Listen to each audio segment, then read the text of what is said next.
seulement 29 ans. Et, je vais vous présenter mon travail sur la multiplicité des sources de fatigue cognitive, notamment sur une population dont on ne parle jamais dans le monde de l'autisme, les racisés. Alors, pour définir le concept des racisés, ce sont les personnes non blanches qui ne viennent pas du monde occidental, et pour la grande majorité qui ont des ancêtres esclaves ou alors issus des colonies, qui sont issus de l'immigration, issus de la décolonisation. Alors, j'ai choisi ce sujet car en tant que personne concernée, j'ai eu des besoins négligés tout au long de ma prise en charge, tout au long de ma vie même, que ce soit dans l'environnement familial ou dans le système de soins. Et la question qu'on peut se poser, c'est pourquoi? Pourquoi est-ce qu'on échappe à ce système de soins? Pourquoi est-ce qu'on est complètement invisibilisé et surtout, développer, quand on existe, notre prise en charge n'est pas bonne. C'est de la très mauvaise prise en charge, de mauvaise qualité, qui reste partielle et surtout coercitive. Et un monde médical français, et si on étend au-delà du monde médical, hein, tout ce qui aujourd'hui concerne le monde de l'autisme est complètement n'aborde pas cette question, le rapport racial et social parfois de cette question.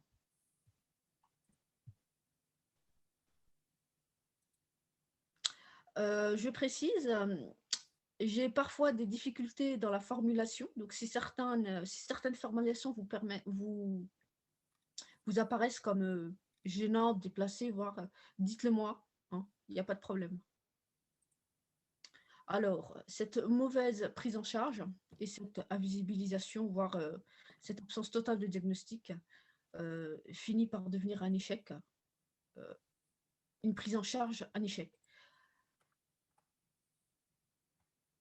Le problème est que si dans le cas où il n'y a pas de diagnostic et où cette prise en charge est franchement mauvaise, partielle ou complètement incomplète, on se retrouve avec des troubles chroniques tout au long de la vie, et notamment dans l'autisme, on la connaît, hein, les troubles anxio-dépressifs, plus ou moins graves selon les périodes de la vie. Et ces troubles amènent souvent à des comportements addictifs. Et pour beaucoup, c'est un effondrement total et une désocialisation complète. Mais quand je parle de désocialisation complète, c'est complète. Par expérience personnelle, j'ai fini, je me souviens, au bout d'années de tentatives d'intégration, à être enfermée dans une chambre pendant 1 an parce que je ne supportais plus du tout ni le monde extérieur, ni l'espace familial, ni la société extérieure qui ne me comprenait pas. Et dans cette fatigue cognitive, pour nous, il y a une composante essentielle, c'est le racisme. Là, j'ai écrit jeune, hein, mais on peut élargir ça au plus vieux. Et ce qui crée une charge mentale extrêmement difficile à gérer depuis tout petit. C'est-à-dire que nous, les racisés, la charge mentale, elle commence tout petit, quoi. On grandit avec. C'est anxiogène. On doit être sur nos gardes. On doit développer des stratégies pour reconnaître ces situations et s'adapter. Et cette gestion constante rajoute à la charge mentale qui peut s'associer à d'autres, comme la charge mentale dans le système scolaire, parce que ce racisme est systémique, hein. Là, on parle de système de soins, mais dans le système scolaire, notamment l'éducation nationale, la pression quand vous êtes racisé est absolument énorme. Pression de réussite, bien sûr, parce que nous, en tant que racisés, le problème, c'est que quand on est racisé, on est déjà considéré comme handicapé, quoi. Le cerveau en France, c'est un héritage du XXe siècle, de cette science raciste et eugéniste qui s'est développée pour justifier l'esclavage et la colonisation, et notamment pour nous inférioriser. Le problème, c'est qu'on ne paraît pas intelligent. Dans le système scolaire, notamment, ça pose problème, parce qu'on doit prouver qu'on est intelligent. C'est pour ça qu'on doit travailler plus. Et les résultats attendus, le minimum attendu pour nous est plus élevé que pour le reste de la société blanche est socialement bien établi. Sans parler des erreurs et des sorties de route qui sont beaucoup, mais alors beaucoup moins tolérées et des taux de sanctions très élevés. Alors, il y a différentes sources qui s'ajoutent au racisme, les discriminations. C'est particulièrement compliqué pour nous, les personnes autistes, car on est dans l'explicite, ouais, on n'est pas dans l'implicite. Or, en France, les discriminations sont massivement implicites. Il y a tout un second degré à voir pour reconnaître la situation. Le problème, c'est qu'on ne l'a pas.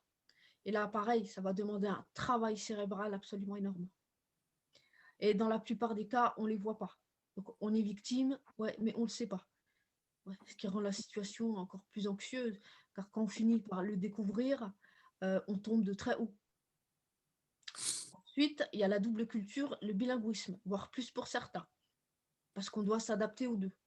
Et quand on est dans deux cultures ou plusieurs cultures antagonistes, qui ont chacune leurs normes, voilà, ça demande de faire un grand écart constant. Ensuite, on a un phénomène de double minorisation. On est une minorité à cause de notre appartenance ethno-religieuse, mais en plus, on est une minorité par notre neuroatypisme dans son propre groupe ethno-religieux, ce qui malheureusement donne lieu à une solitude et anxiété qui est complètement ignorée dans les deux mondes.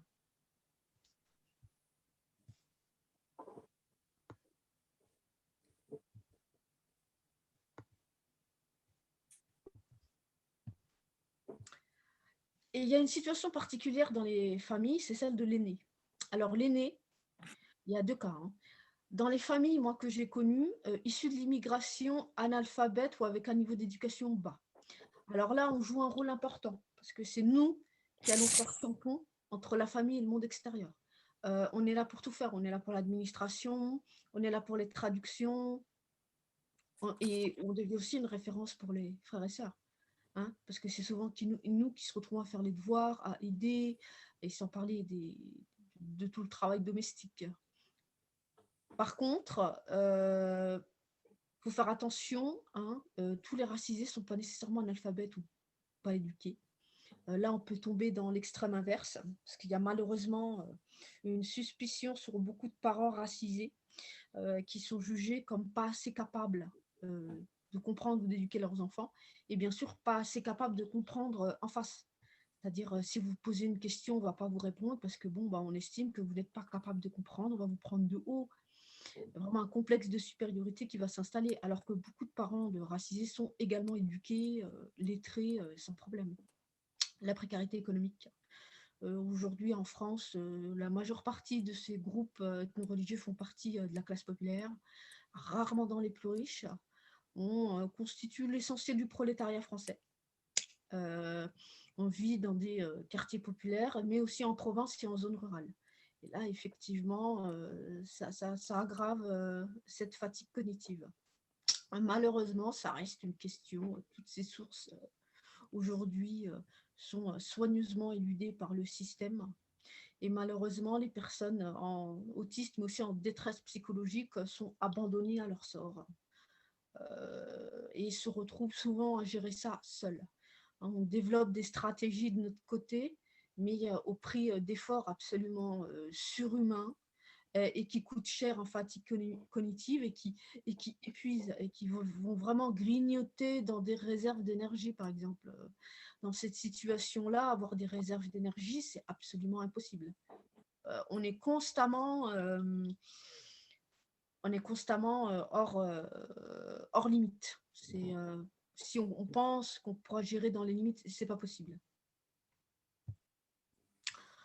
Là, on va aborder les principales failles du système français, qui sont l'espace familial, le suivi partiel, la population sous-diagnostiquée et les associations absentes de ce débat. Alors, l'espace familial. Déjà, dans l'espace familial, règne un déni. Le plus souvent, on va repousser l'inexorable diagnostic. On ne veut pas savoir, t'es normal, t'es pas malade. Voire retournement de situation dans ce déni. C'est la personne en face qui est accusée de faire semblant, qui est accusée de se chercher des maladies, qui est fainéante, qui est débile, cassos, enfin tout ce que vous voulez, quoi. Vraiment, hein, on retourne la situation de manière à culpabiliser la personne qui souffre. Ensuite, le tabou, hein, et on est dans des groupes où, en tout cas moi, pour ce que je connais étant d'origine nord-africaine, les maladies psychologiques restent une vraie honte, hein. On n'aborde pas ce sujet-là, mentalement. Aborder ce sujet-là publiquement, c'est pas possible. Et enfin, il y a la croyance religieuse. On vient de cultures avec leurs propres croyances, où les parents, voire les grands-parents ou d'autres membres de la famille vont être tentés de se retourner pour trouver des réponses. Et c'est là où on va rentrer dans des rituels comme l'exorcisme ou demander à enlever le ayn. Le ayn en arabe, c'est le mauvais œil. Hein. C'est cette idée-là que des gens nous en veulent par jalousie et que bon, bah, ils nous jettent un sort. Ce genre de choses. Et malheureusement, ces croyances peuvent retarder, voire empêcher une prise en charge. Et là, c'est pareil, je parlais tout à l'heure de non-prise en charge. Bon, ben, on finit par retrouver des jeunes adultes en troubles chroniques, jamais vraiment soignés, quoi. Et un manque de chance important. Et bien sûr, la difficile compréhension des difficultés. Il n'y a vraiment aucune compréhension et je dirais même aucune volonté de vouloir comprendre. Hein. Comme je le disais au départ, on se réfugie dans cette attitude de déni. On va retourner la situation pour accuser les concernés. Là, il y a un autre problème dans le système médical français, c'est le suivi partiel, voire inexistant, et surtout coercitif. Déjà, dans le système médical français, il n'y a pas de gestion transculturelle. Hein. Cette question de la biculturalité ou du bilinguisme n'est pas posée, on l'évite. Le problème, c'est que pour beaucoup de personnes qui vivent dans un espace familial avec une autre langue, une autre culture, il y a toute une expérience de l'autisme, de la fatigue cognitive, des troubles psychologiques qui sont expérimentés dans le cadre de cette langue, par exemple. Il y a tout un vocabulaire, il y a des subtilités d'expérience dans l'espace familial qui ne sont pas connues du monde médical. Donc là, c'est vraiment, on loupe une partie entière du trouble, quoi. Donc là, ça rend le suivi partiel et la question n'est jamais posée. L'organisation du système français de santé qui reste particulièrement compliquée. Hein. On a tous eu affaire, c'est incompréhensible. Pour se diriger dans ce système, c'est impossible. Alors, si vous venez en plus de familles qui paraissent analphabètes ou d'éducation bas, ou de niveau d'éducation bas, alors là, les chances pour vous orienter vers le système de santé sont quasi inexistantes. Les erreurs de diagnostic, malheureusement, une pathologie comme la schizophrénie, par exemple, sera beaucoup plus diagnostiquée chez les racisés que l'autisme. Hein. Il y a ce préjugé-là. Bon, ça vient aussi de préjugés enracinés, hein, très anciens. Et il y a malheureusement cette attitude du monde médical crée un vrai manque de confiance. Déjà, le rapport colonial entre les patients blancs et non blancs. Hein. Le système de santé français, comme beaucoup d'institutions, se voit le plus souvent à part. Considère qu'on est dans une bulle et considère que il n'y a pas de continuité avec la société française et aussi les médecins et scientifiques qui se planquent derrière une pseudo-objectivité, une pseudo-neutralité qui les empêcherait d'avoir des biais, voire des préjugés, voire carrément d'être racistes. Mais bon, l'histoire médicale a montré que c'est complètement fou. Hein. Les médecins sont tout à fait capables d'utiliser la médecine à des fins racistes. Dans le cadre des familles avec enfants mineurs, c'est le placement. Le taux de placement des enfants handicapés ou des mineurs handicapés avec des parents d'origine étrangère ou étranger est excessivement élevé, malheureusement. Et c'est vrai que cette peur fait que les familles vont préférer s'isoler, vivre cachés avec l'enfant ou les enfants handicapés, mais éviter à tout prix une dénonciation par l'école ou des médecins qui peuvent avoir des conséquences catastrophiques. Souvent, malheureusement, au lieu d'avoir un diagnostic, on est renvoyé à notre culture et à la famille. C'est beaucoup plus facile dans ce cas-là. Hein. Les médecins, notamment, qui préfèrent renvoyer les jeunes ou les racisés, autistes ou autres sur leur culture d'origine. On préfère ne pas entendre les problèmes. Bien sûr, les croyances religieuses des familles qui sont sévèrement jugées ou ignorées. Dans ce cas-là, on sait très bien qu'il y a certains sujets qu'on ne doit pas aborder. C'est comme ça, on le sait, sous peine d'avoir des ennuis, sous peine d'être jugé, sous peine d'avoir des commentaires qu'on préfère franchement éviter. Donc pareil, on compartimente réellement les deux identités.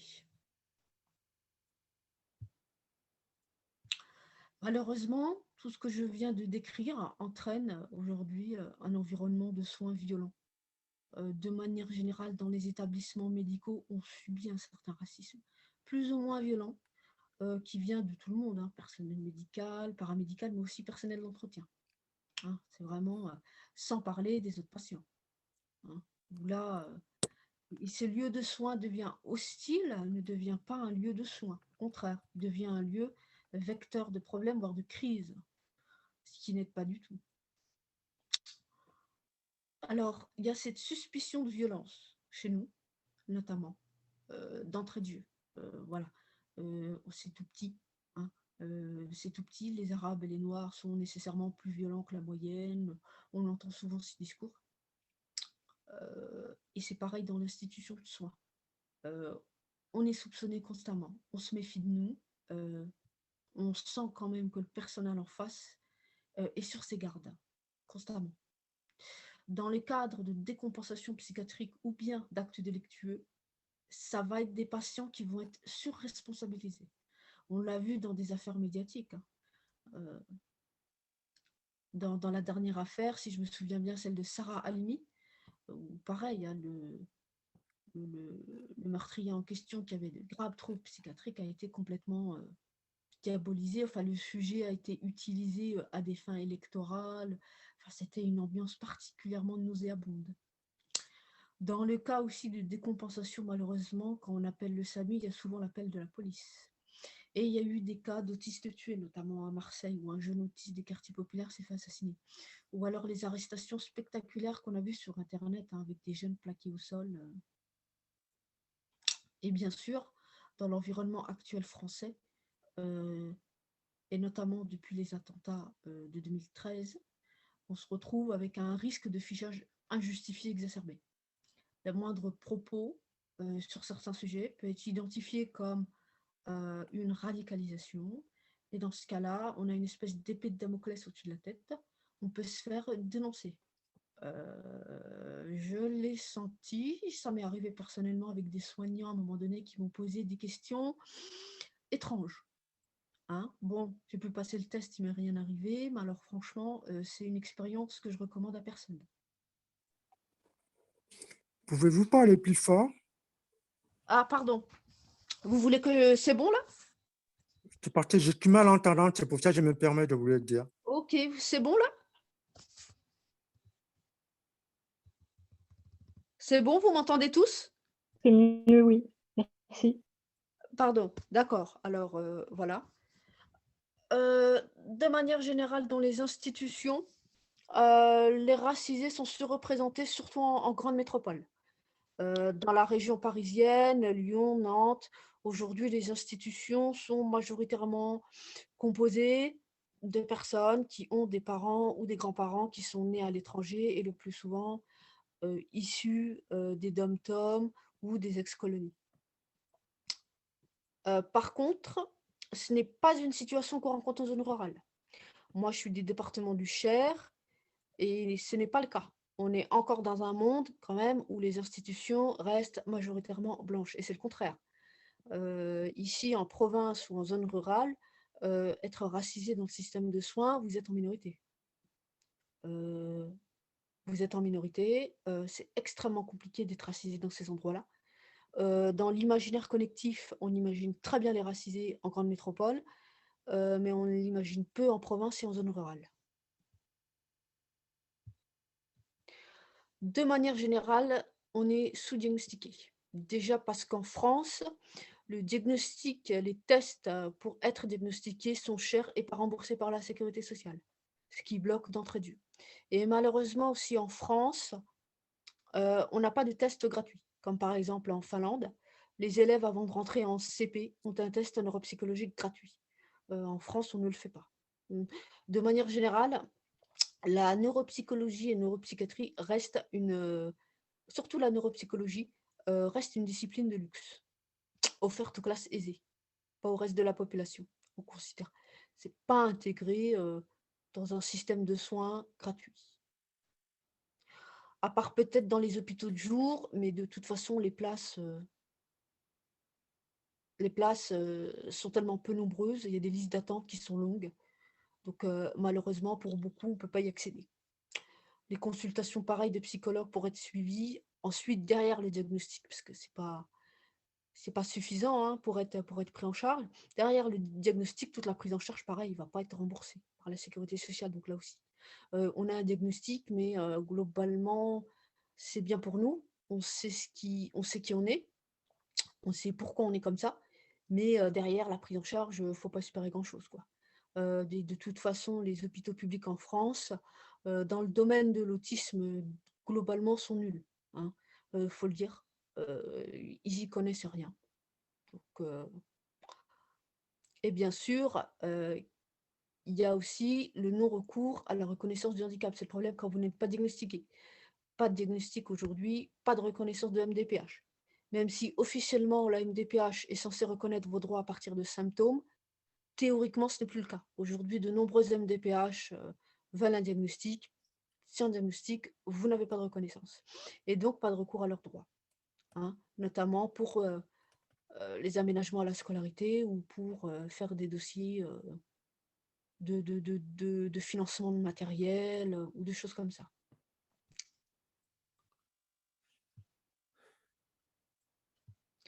En ce qui concerne les associations, de manière générale, sont absentes de ce débat. Alors, les associations aujourd'hui de l'autisme sont massivement composées de parents blancs diplômés issus de la classe moyenne et des classes supérieures. Voilà. C'est ces personnes-là aujourd'hui qui ont le pouvoir dans le monde associatif et ce sont des gens qui prennent en charge leurs enfants, ça s'arrête là. Ils n'ont aucune pensée globale, ils ne sortent pas de leur milieu, ils ne politisent pas la question pour savoir pourquoi certaines classes sociales n'ont pas accès à cette prise en charge. Ils ne s'ouvrent pas du tout aux autres catégories de la société française. La question n'est même pas posée, hein. Pour avoir fréquenté ces associations, elles ne se posent même pas la question. Et surtout, ce sont des associations qui soutiennent de manière générale l'institutionnalisation. Voilà. Il y a un grand marché institutionnel en France. Il y a des subventions publiques confortables, hein, donc elles veulent continuer à les toucher et accueillir des personnes handicapées sans nécessairement derrière offrir le service qu'elles doivent offrir. Alors, la principale idée ici, c'est de comprendre que le monde de l'autisme est un monde majoritairement blanc et aisé. Voilà, le diagnostic de l'autisme, c'est ça, aujourd'hui, et la prise en charge. On a un problème entre les familles précaires et les familles classe moyenne, CSP+, et on a un rapport de force qui s'est installé en faveur des classes moyennes et des CSP+. Et aussi, on a une autre fracture en France qui est culturelle entre les familles francophones et non francophones, et notamment les familles issues de la décolonisation d'Afrique et d'ailleurs, avec qui le dialogue est inexistant. Alors, malgré ce constat assez négatif concernant la situation française, mais pas que française, hein, il y a quand même des pistes. Déjà, intégrer cette question transculturelle et de gestion culturelle du suivi et du diagnostic. La vision du cerveau reste encore très européenne et comme je l'ai dit précédemment, héritée des années 30-40. Malheureusement, ça hiérarchise et ça infériorise des personnes venant de certaines cultures comme le continent africain. En étendant le champ de soins à cette question transculturelle, on pourrait peut-être développer un point de vue complémentaire utile à la prise en charge. C'est-à-dire que là, on pourrait quand même avoir une prise en charge et un diagnostic décentré de l'identité européenne blanche, mais aussi de l'identité des classes aisées, hein. Aborder cette question sans jugement moral et surtout infériorisation de ces milieux.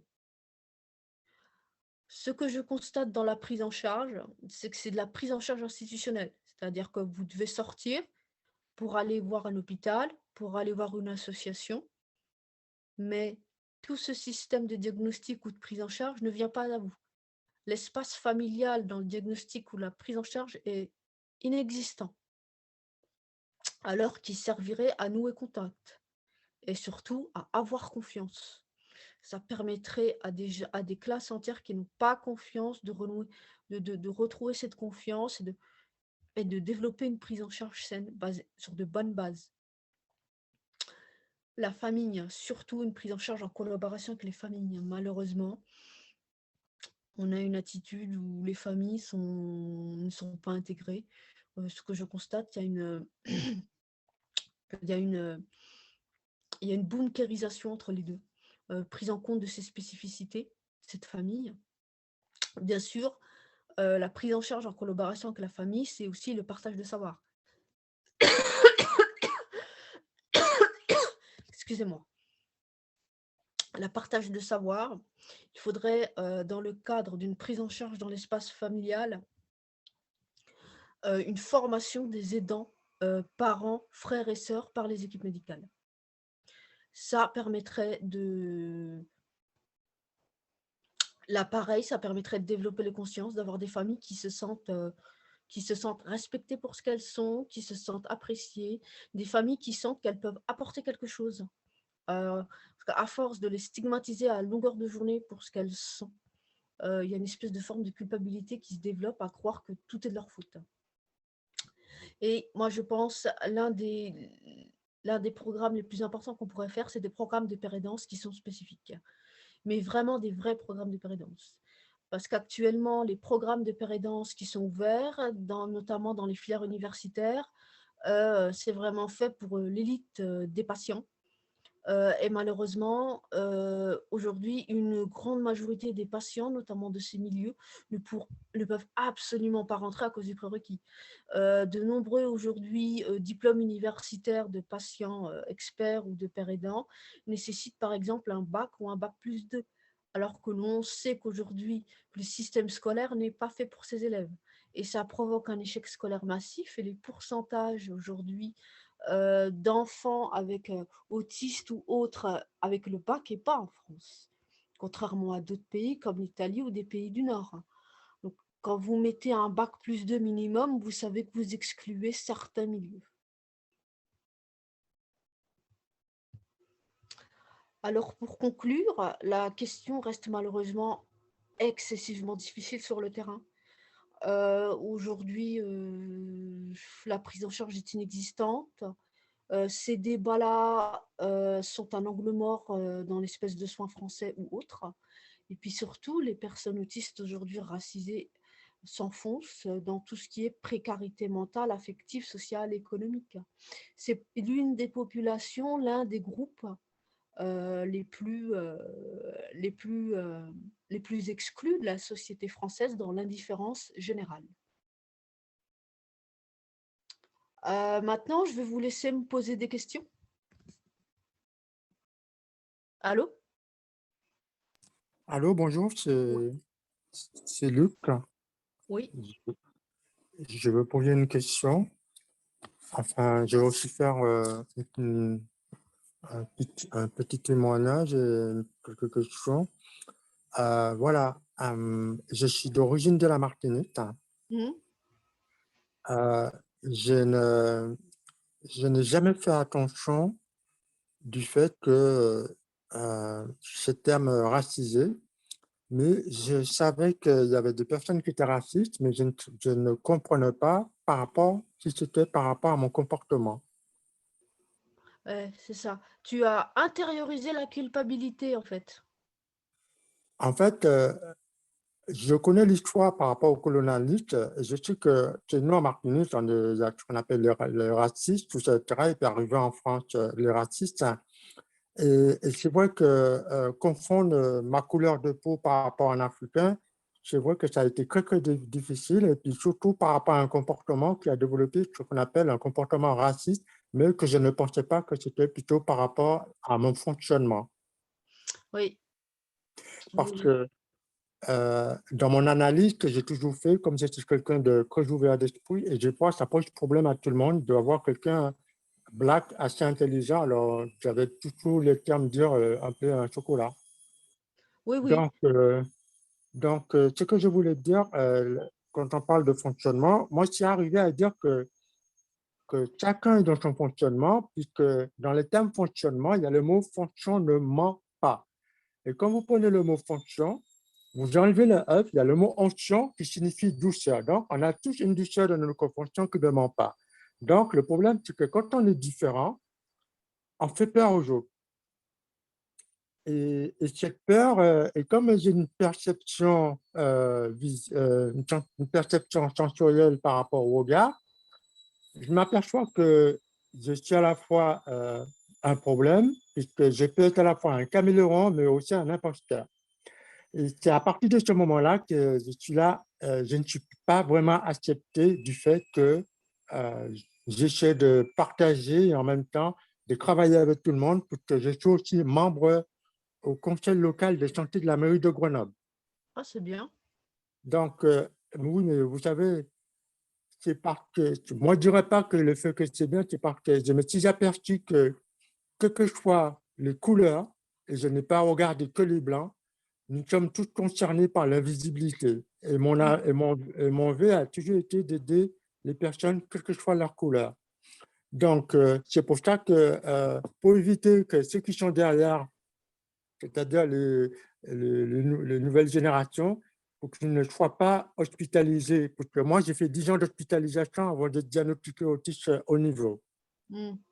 Donc, pour vous dire en un mot, je ne sais pas comment je me suis sorti, mais pour vous dire que je pense que le fait d'avoir touché à tout, parce que j'ai été membre au conseil d'administration de la psychiatrie. Pour D'accord. revenir à la couleur, effectivement, vous avez tout à fait raison, parce que avoir rencontré des associations qui s'occupent des migrants, tout ça, etc., ça pose le problème sans se rendre compte qu'ils ont leurs troubles, ils arrivent, ce qu'on appelle, dans un pays avec un environnement et qu'eux, ils doivent exercer une sommation. La sommation, ça veut dire pas avec des M, mais avec un seul M, ça veut dire que c'est la capacité de s'adapter à un environnement. Mm. Donc, il est vrai que ne pas laisser la personne de s'adapter, que c'est toujours lui mettre une croix, que tu n'es pas le bienvenu, c'est sûr que ça pousse à développer, comme vous l'avez témoigné dans votre exposé, un certain, un certain isolement, mais une certaine radicalisation, et en même temps ce repli sur soi parce qu'on n'est pas compris. Mm. C'est ça. Et, et je pense que les 20 ans qui s'est développé dans cette société, à partir du moment où quelqu'un de différent est incompris, on va dire qu'il se radicalise. Voilà. Il y a une phrase que les psychologues, les neuropsychologues ont toujours dit pour l'enfant, c'est que l'enfant, quand il pleure, l'enfant, quand il est violent, c'est qu'il cherche à se construire. Et à chercher à se construire, c'est se faire entendre. Et quand il s'agit de se faire entendre, il aborde toute forme de vulgarité du fait que par rapport aux images qu'il voit dans le monde, aux images qu'il voit dans la société, et c'est sa façon de s'exprimer et de communiquer du fait que les personnes qu'on appelle les occidentaux vont amener à dire que voilà, c'est comme un peu de cette forme de pensée unique et que cette personne-là n'est pas, on doit le faire retourner dans son pays et en fait, il y a un malentendu, que ce soit dans un ensemble qui part de la maternelle, le collège, le lycée, qui fait que jusqu'à l'université où la personne racisée va pouvoir s'exprimer et en même temps faire entendre comme vous êtes en train de faire, c'est toute l'expérience que qu'on partage et que parfois les institutions nous prennent pour des personnes qui veulent comment dire, spolier un peu leur système à eux. C'est ça. Voilà, j'ai terminé, madame. Voilà, bah, merci de votre intervention. Votre témoignage est vraiment intéressant et puis rejoint, bon, bah, ce que j'ai vécu ce que j'ai vécu et puis ce que beaucoup de malheureusement de personnes racisées vivent dans le système, quoi. Mais si je peux juste souligner, Oui. bon, évidemment, moi, je ne suis pas dans cette problématique-là, moi, je suis blanc, tout ce qu'il faut, donc, comme il faut pour la société. Mais je souligne ce que tu as dit sur le début de père aidant. Moi, je vois, j'ai débuté la lecture d'un bouquin de père aidant où ils se plaignent de ne pas avoir une représentativité de toutes les couches de population. Ah bah Mais oui. comme ils demandent, voilà, c'est ça. C'est la Non, non, conclusion de leur propre. je vois les prérequis. Je veux dire, à l'université Oui, d'Angers c'est et de ça. Nantes, ils demandent de l'ETP, mais comment des patients peuvent développer de l'expérience en éducation thérapeutique? Ouais. Puisque de toute façon, si on n'a pas de diplôme, on ne peut pas exercer. Et puis, il faut trouver un patient Le se soigne. financement. Oui, oui. Se soigner, ça demande du temps quand même. Ouais. Enfin voilà, Bah oui. maintenant on demande au patient d'être productif. Voilà, le patient, il devra à la fois se soigner et travailler. Ouais, c'est complètement délirant. Et puis surtout, c'est des pratiques qui sont encore très présentes dans les hôpitaux des grandes métropoles. Mais si vous sortez des grandes métropoles, la pérédance, ça reste quelque chose de complètement ignoré. On ne connaît pas ce terme, et puis ça reste des pratiques pas du tout développées en province et en zone rurale. Donc, je ne vois pas aujourd'hui comment la majeure partie des patients peuvent postuler avec de l'expérience. Pareil, si on demande un niveau bac plus 2, là, c'est 90% des personnes, plus de 90% des patients qui ne peuvent pas, en état Oui, actuel, postuler à ces programmes. C'est impossible. tout à fait.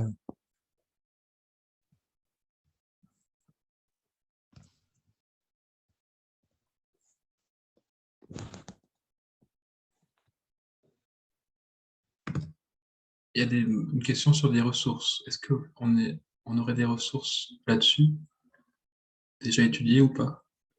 Alors, là, alors non, je les ai pas. Enfin, j'avais fait une début de recherche de ressources, mais bon, malheureusement, ces dernières semaines, j'ai eu des impératifs familiaux qui m'ont complètement empêché de le faire. Mais là, je vais le faire et je mettrai les ressources. Mais de toute façon, les ressources sur ces sujets-là sont rares. Moi, j'ai peiné à trouver. Je sais même pas si je vais trouver plus que ce que j'ai déjà. Tant c'est une question qui n'est pas abordée. Ce point de vue-là, à ce jour, moi, je ne l'ai pas vu. Et pourtant, j'ai cherché. C'est vraiment pas. C'est comme je le dis, c'est vraiment quelque chose qui, à mon avis, soigneusement éludé. On n'a pas envie de voir ça. J'en ai vu un en anglais, ouais, comme Lou dit, il y a des ressources en anglais, mais voilà, Oui, ça en anglais, a été confirmé dans les pays anglophones. en anglais, mais c'est dans Ouais. les pays anglais, les pays anglophones, mais moi, c'est vraiment dans l'environnement français, francophone, par rapport à notre histoire propre. Bon, alors là, pour trouver, honnêtement, j'ai essayé de trouver des ressources. Le peu que j'ai trouvé, c'est pas conséquent, quoi. C'est quelque chose qu'il faut commencer à aborder. Je sais qu'un groupement de personnes racisées concernant par la psychiatrisation s'était créé. Je crois que c'était le groupe Perspective. Oui, Je ne me souviens plus. Parce que des j'ai des... collectifs de personnes noires, oui. Ouais, personnes noires, mais oui, oui, oui. Il y a aussi sur Instagram un compte de personnes bipolaires noires, mais bon, ils sont plus aussi actifs parce que les médecins ont critiqué le fait que ils ont été attaqués. Ils ont été attaqués par un certain monde médical qui les a remis en cause. Enfin, ça avait été une campagne de harcèlement en ligne assez violente. Donc, c'est un compte qui, malheureusement, depuis, ne publie plus autant. Mais c'est vrai que, à part eux, il y avait personne. Hein. Et c'est typiquement les réactions violentes qu'on a en face de médecins qui ne veulent pas se remettre en cause. Il y a d'autres questions, voire d'autres témoignages? Que conseilles-tu, Nathalie dit, que conseilles-tu à une autiste blanche comme pour être alliée de la cause des autistes racisés? Alors déjà, toujours partir du point de vue que la vie, pour nous, elle est plus compliquée. Hein, on ne le montre pas, parce qu'il y a le masking, il y a énormément de racisés qui ne montrent pas, hein, il y a le masking. Et puis le reste, s'intéresser à cette question, ouais, lire, poser des questions, mais aussi quand la personne en face a des ressentis et qu'elle raconte. Ne surtout pas sortir des arguments ou essayer de dire oui, mais ou d'essayer de contredire, ou d'essayer oui, mais tout le monde n'est pas comme ça. On le sait que tout le monde n'est pas comme ça. Hein. On s'en doute. On s'en doute, hein, mais moi j'ai des amis blancs qui sont vraiment très sympas et qui prennent en compte ce que je leur raconte. C'est pas eux que je vise particulièrement, quoi. Ça, on le sait. Donc non, avec ces phrases-là, les oui mais, essayer de baisser en intensité l'expérience traumatisante de microagressions quotidiennes. Faire attention à son vocabulaire, ce genre de choses. S'intéresser aussi de près à l'histoire coloniale, moi je le conseille, parce que l'histoire coloniale reste malheureusement un sujet très peu étudié, considéré, ou alors on apprend une histoire, mais une histoire officielle. Au niveau des sources historiques, ne pas hésiter à sortir des sources franco-occidentales.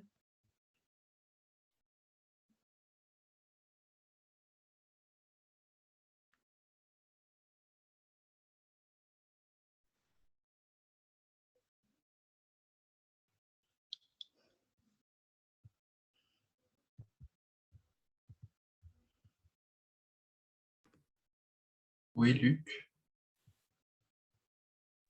Euh, En fait, c'était pour dire aussi que j'avais rencontré une femme qui essayait de m'expliquer un peu que les autistes sont exposés au racisme. Mais le problème, c'est que cette personne, à l'époque, essayait de me faire entrer dans son association parce que c'était une association radicale. C'est-à-dire que c'était une association un peu comme une espèce d'apartheid que pour les personnes autistes racisées, que de mettre des autistes un peu comme dans la neurodiversité. Ok, Donc, c'était comment? c'était un principe de non-mixité, c'est ça? Non, c'était une femme qui était autiste. Elle était très intelligente, elle faisait beaucoup d'expositions. C'était une association, elle avait créé une association pour venir en aide les personnes autistes qui se sentent, qu'on appelle les noirs autistes. Ah, d'accord. Noirs autistes. Et je vois que moi, je lui faisais comprendre qu'il fallait travailler avec tout le monde. Elle voulait travailler avec les personnes qui étaient, selon l'expression, vous l'avez expliqué, racisées, alors que moi, à l'époque, j'expliquais que je ne souhaite pas être dans un monde raciste. Je souhaite qu'on travaille ensemble, qu'on soit noir, blanc, jaune, tout ce que vous voulez, arabe, etc. Mais de ne pas faire ce qu'on appelle, euh, euh,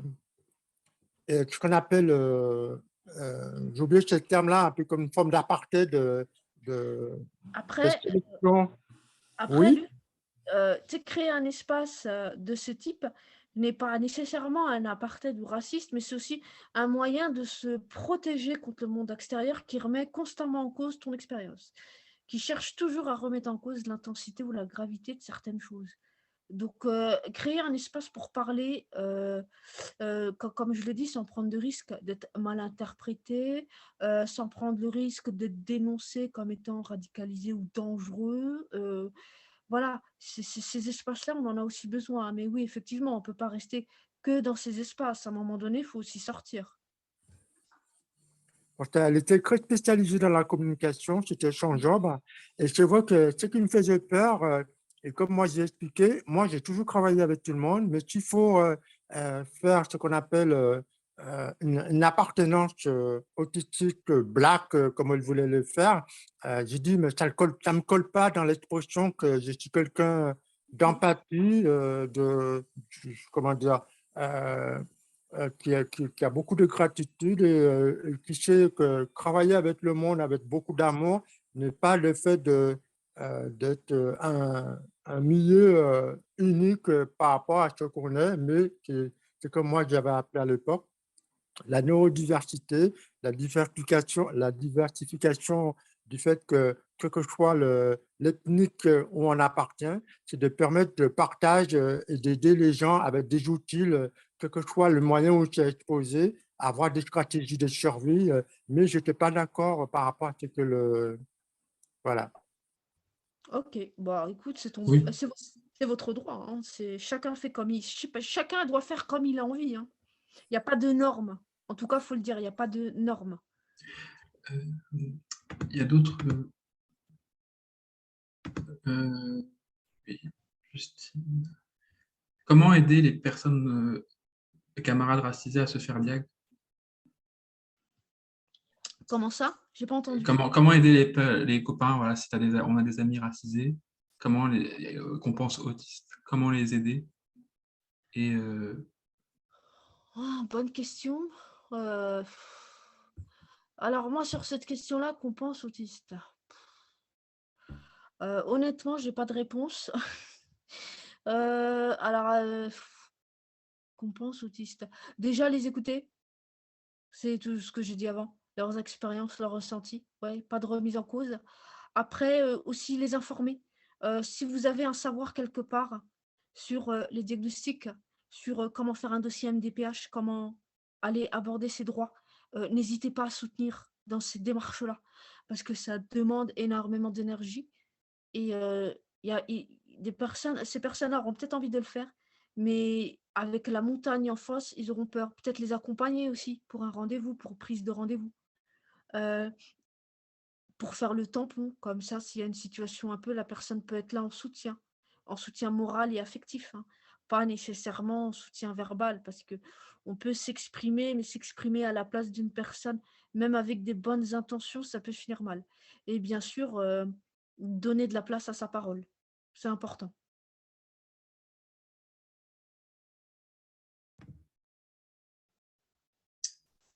est-ce qu'on peut du coup faire du forcing justement par rapport à ce que tu dis? Commencer à faire du Est-ce qu'on forcing. peut du coup amener le truc, mâcher et voilà, un peu les pousser à se Forcing, diagnostiquer? je sais pas, Ouais, parce que si la personne ne reconnaît pas qu'elle est autiste, tu pourras pas la forcer à reconnaître. Mais en parler, garder le sujet ouvert en tout cas. Et si la personne commence à en parler de plus en plus, l'orienter. Mais le forcing, moi, je pense qu'on ne peut pas faire. Enfin, moi, j'ai le cas d'un ami qui n'est pas racisé, mais qui est blanc, qui est autiste, ça c'est sûr. Il ne veut pas l'admettre. C'est hors de question pour lui. Il est hors de question pour lui de passer les tests, les diagnostics, et j'ai respecté ça. Ouais, je ne peux pas, je peux pas, parce que si on appelle, par exemple, je sais pas, un test pour une neuropsychologue, la personne ne vient pas. Ça ne sert strictement à rien. Mais garder les antennes ouvertes, en parler, ce genre de choses. Mais le forcing, non, faut amener la personne si elle en a envie à le faire.